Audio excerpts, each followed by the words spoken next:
Nesse vídeo, então, nós estamos encerrando a apostila de exercícios de contabilidade aplicada ao setor público e nós vamos corrigir a questão 19, tá? Já começa a dar noções introdutórias das demonstrações obrigatórias para a administração pública. A questão 19, ela pede com enfoque na Lei 4.320 de 64. Tá, que trata de direito financeiro e normas de orçamento e balanços para a União, Estado, Distrito Federal e municípios. A letra A, ele coloca balanço patrimonial, demonstração do resultado da gestão. Não existe essa demonstração do resultado da gestão. E existe balanço patrimonial, DVP e fluxos de caixa. Tá? Como ele quer no enfoque da 4.320, a gente percebe que a letra B está correta, porque ela fala balanço patrimonial, demonstração das variações patrimoniais, balanço financeiro, balanço orçamentário. Tá? Já vou marcar aqui a correta. Balanço orçamentário estaria ok, demonstração das variações patrimoniais ok, não existe demonstração do resultado da gestão, balanço patrimonial estaria ok, balanço financeiro ok, demonstração das mutações do patrimônio líquido e notas explicativas também ok, dependendo do comando da questão. Como o comando da questão aqui não fala nada e a melhor alternativa é a letra B, nós percebemos que é pelo enfoque da 4.320, mas poderia ser pelo enfoque da norma brasileira de contabilidade técnica do setor público ou pelo enfoque do Manual de Contabilidade Aplicada ao Setor Público, MCASP.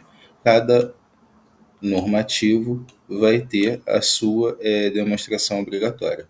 Tá? Analisando a letra D, balanço orçamentário estaria ok, demonstração do resultado da gestão não existe, balanço patrimonial estaria ok, demonstração das variações patrimoniais ok, DMPL ok, notas explicativas ok. Reparem que, pela norma, as notas explicativas são uma demonstração contábil, tá? A letra E, balanço orçamentário ok, balanço financeiro ok, balanço patrimonial ok, DVP ok, fluxos de caixa ok, DM, PL ok, e notas explicativas também são demonstrações aplicadas ao setor público. A letra E, ela dispõe de acordo com o manual de contabilidade, tá? Então, essa resposta aqui da letra E seria de acordo com o MCASP, tá? Tá o MCASP aqui. E eu separei no próximo slide uma explicação resumida para os senhores. Vamos chamar o nosso gabarito e a gente vê que a correta é a letra B de acordo com a 4.320 e de acordo com o manual, conforme nós vamos ver à frente, a letra E está correta. Tá? O manual ele requer o balanço orçamentário, o balanço financeiro, o balanço patrimonial, demonstração das variações patrimoniais, fluxos de caixa, demonstração das mutações do patrimônio líquido e notas explicativas. Tá? Então, o MCASP seria essa resposta daqui. Eu trouxe aqui o slide para a gente contextualizar a questão. Pela Lei 4.320, nós temos como obrigatória balanço orçamentário, balanço financeiro, balanço patrimonial, demonstração das variações patrimoniais, tá? DVP. Quanto às contas, quanto às classes, né, que nós estávamos vendo na nossa aula síncrona, o balanço patrimonial vai utilizar as classes 1 e 2, tá? 1 ativo, 2 passivo mais PL, tá? E 1 ativo. DVP vai usar as classes 3 e 4, tá? Que aqui é a VPD e aqui é a VPA. Beleza? Vamos seguindo para não adentrar muito nessa questão do plano de contas e se atentar mais para as demonstrações obrigatórias. Pelo MCASP, as obrigatórias, conforme nós vimos na nossa letra E, foi balanço orçamentário, balanço financeiro, balanço patrimonial, demonstração das variações patrimoniais, demonstração do fluxo de caixa, que ficou faltando aqui, tá? Fluxos, né? Demonstração dos fluxos de caixa, porque os fluxos são decorrentes da atividade operacional, é o FAO, tá? O FAF, fluxo da atividade de financiamento, e o FAI, fluxo da atividade de investimento. Beleza? São demonstração dos fluxos de caixa, demonstração da mutação do patrimônio líquido e notas explicativas.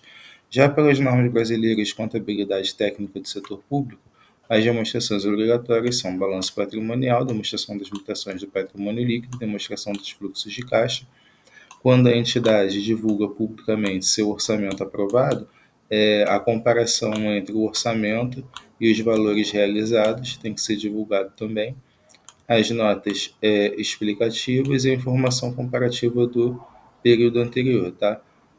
Essa questão daqui é bem parecido com um balanço orçamentário, tá? Eu coloquei na nossa aula síncrona, mas ele não fala em balanço orçamentário, ele fala em quando a entidade divulga publicamente seu orçamento aprovado, a comparação entre orçamentos e os valores realizados. Tudo bem que essa informação vai estar contida aqui no balanço orçamentário, mas a norma, a letra da norma fala essa questão daqui, tá? De quando a entidade divulga publicamente seu orçamento aprovado, a comparação entre o orçamento e os valores realizados. Vamos partir para a próxima. 20. Marque a alternativa que representa a combinação correta das sentenças abaixo. O balanço patrimonial é um demonstrativo que se apresenta como dinâmico. Não, está errado. O balanço patrimonial é uma foto, é uma questão estática, né? Ele é estático, o balanço patrimonial. É uma foto da empresa naquele momento, do ente daquele momento, tá? Da saúde do ente, financeira do ente naquele momento. Chamamos de equilíbrio formal a igualdade entre as receitas arrecadadas e as despesas realizadas. Quando as despesas fixadas são maiores que as despesas realizadas, temos uma economia de despesa. Perfeito, essa daqui está verdadeira. Tá? Então, nós podemos eliminar essa, a primeira está falsa, e nós podemos concluir que essa daqui está falsa também. Tá? Então, ficou F e V. Tá? Vamos marcar nossa resposta, chamar nosso gabarito. Está correto. 21. O resultado positivo é demonstrado no balanço orçamentário, na coluna da o resultado positivo. Então, ele quer o superávit. Resultado positivo é chamado de superávit. Tá? O superávit ele é demonstrado na coluna da direita, tá? Na parte da direita, que representa a execução da despesa.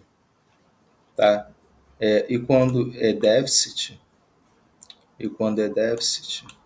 escreveu logo aqui, quando é déficit, ele vai estar representado no balanço orçamentário, na parte da esquerda, na receita prevista e na receita realizada, tá? É isso aqui.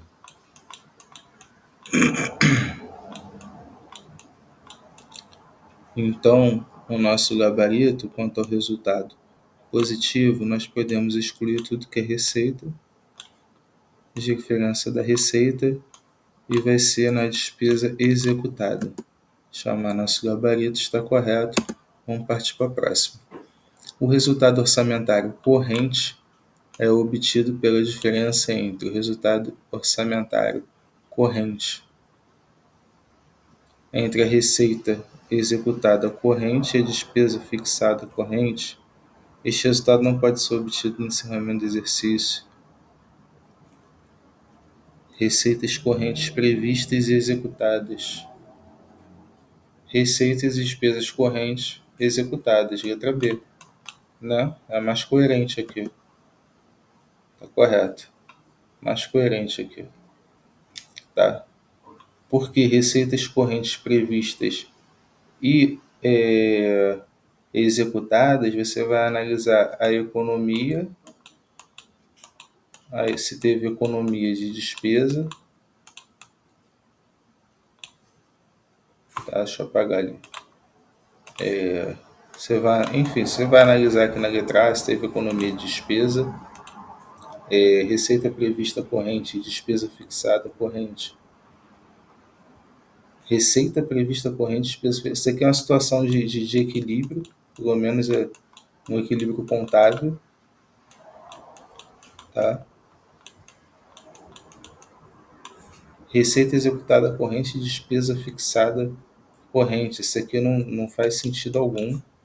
E essa aqui é uma questão meio aleatória que eu não consegui entender essa letra E. 23. A diferença menor entre o passivo financeiro e o ativo financeiro representa um superávit financeiro, né? Porque a gente tem que o ativo financeiro maior que o passivo financeiro, isso daqui é no balanço patrimonial, tá? A gente tem um superávit. Superávit.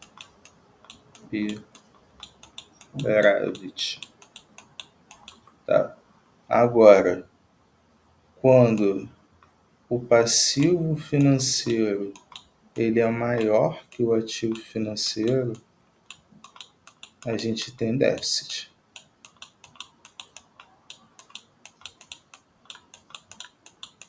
Se teve uma diferença menor entre o passivo financeiro e o ativo financeiro, eu creio que é um superávit. Tá? Vamos passar para a próxima. Aqui, ó.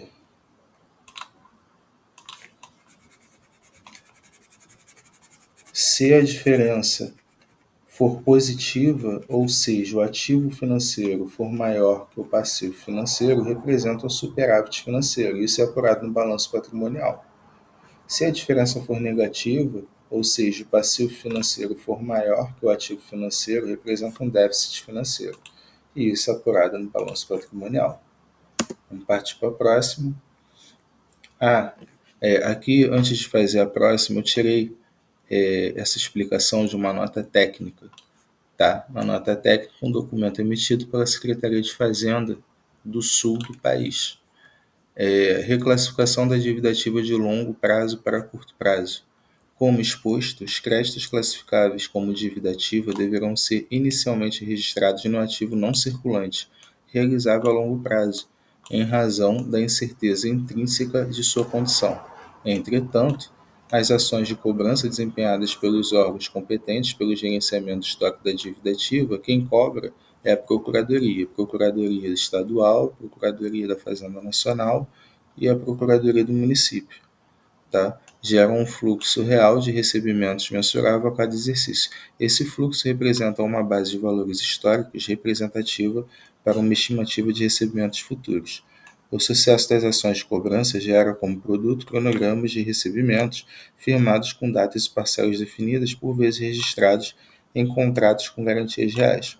Portanto, devem ser reclassificados para curto prazo os valores inscritos em dívida ativa cuja expectativa de recebimento seja até o encerramento do próximo exercício.